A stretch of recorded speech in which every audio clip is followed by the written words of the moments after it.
वचन, प्यारा वचन, ईशो मसीह का प्यारा वचन, पाव को दीप को राह को रोशन, ये है मसीह का प्यारा वचन, ये है वचन।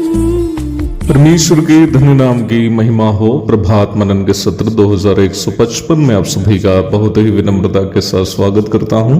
आइए आज के मनन के लिए हम पढ़ते हैं इब्रानी अध्याय 13 पद 4। विवाह सब में आदर की बात समझी जाए और विवाह बिछौना निष्कलंक रहे, क्योंकि परमेश्वर व्यभिचारी और परस्त्रीगामियों का न्याय करेगा। कल के मनन में हम ये देखे थे कि विवाह को क्यों सब में आदर की बात समझी जानी चाहिए। निम्न आयत में लेखक आगे कहता है कि विवाह बिछौना निष्कलंक रहे। The marriage bed is to be undefiled. निष्कलंक शब्द का अर्थ है जिसमें कलंक ना।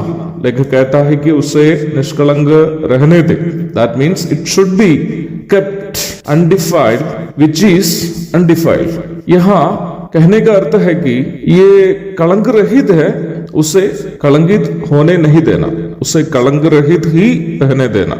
इस भाग में इब्रानी के लेखक वास्तव में वैवाहिक जीवन में लैंगिक संबंध अथवा सेक्सुअल रिलेशनशिप की चर्चा कर रहा है। हमारे कटिहार लोगोस इंस्टीट्यूट अथवा बाइबल कॉलेज के विद्यार्थियों को मैंने एक बार एक प्रश्न उनसे किया।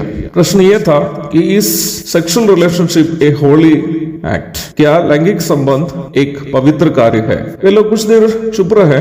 मैंने सोचा कि वे लोग गलत जवाब देंगे, परंतु उनमें से कुछ लोग थोड़ी देर सोचने के बाद जवाब दिया, जी सर, एक पवित्र कार्य। मैंने पूछा क्यों?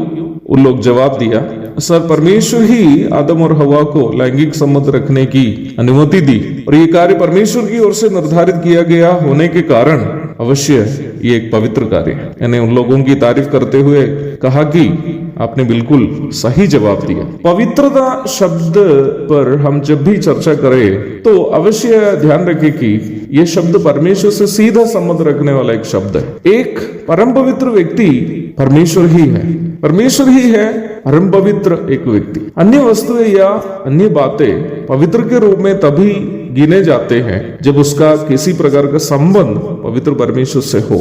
विवाह और पारिवारिक जीवन इसलिए पवित्र है क्योंकि पवित्र परमेश्वर के द्वारा उसकी स्थापना हुई है। उत्पत्ति 2 की 18 से 24 तक और मत्ती 19 की 4 से 6 तक। वैवाहिक जीवन में लैंगिक संबंध भी पवित्र है क्योंकि परमेश्वर ने ही उसे निर्धारित किया। उत्पत्ति अध्याय 1 पद 27 और 28, पहला कुरिन्थी 7 की 3 से 5, पहला थिस्सलुनीकियों 4 की 4 और 5। इसका मतलब पारिवारिक जीवन में एक दूसरे के लिए लैंगिक संबंध को मना करना एक पाप है। ये पति और पत्नी के बीच प्रेम बांटने का एक पवित्र विकल्प है।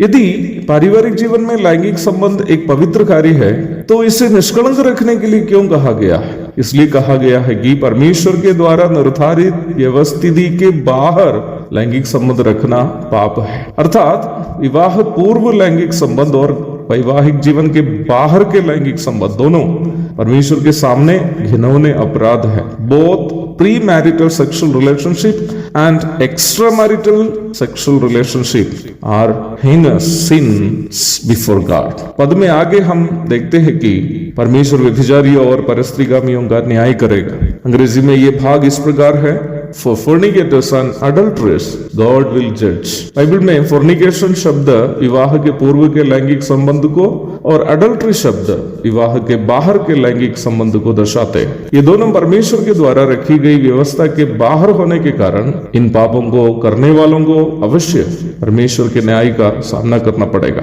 पहला कुरिन्थी 5वां अध्याय में व्यभिचार में जीवन बिताए हुए एक विश्वासी की शारीरिक मृत्यु होने हेतु शैतान को सौंपने के लिए प्रेरित पौलुस आदेश देते हुए हम पढ़ते हैं। पहला कुरिन्थी अध्याय 5 पद 4 और 5। तामार नामक युवती के साथ विवाह पूर्व संबंध किए हुए अम्नोन, उसके ही भाई अबशलोम के द्वारा मारे जाने की कहानी हम पहला शमूएल 13वां अध्याय में पढ़ते हैं। बुरी तरह व्यभिचार में फंसे हुए भक्ति इंसान दाऊद के बच्चे अम्नोन, अबशालोम आदि लोग खुलेआम व्यभिचार करके पिताजी का नाम बर्बाद करते हुए हम वचन में देखते हैं। यद्यपि वर्तमान दुनिया एक खुला व्यभिचारशाला के समान बदलती जा रही हो, परमेश्वर के लोग इस घिनौने अपराध से बचे रहने का अथाह प्रयास करते रहने की आवश्यकता है। एक और शुभ दिन की धन्य कामनाओं के साथ आज का मनन मैं यहाँ समाप्त करता हूँ। प्रभु आप सबको आशीष दे।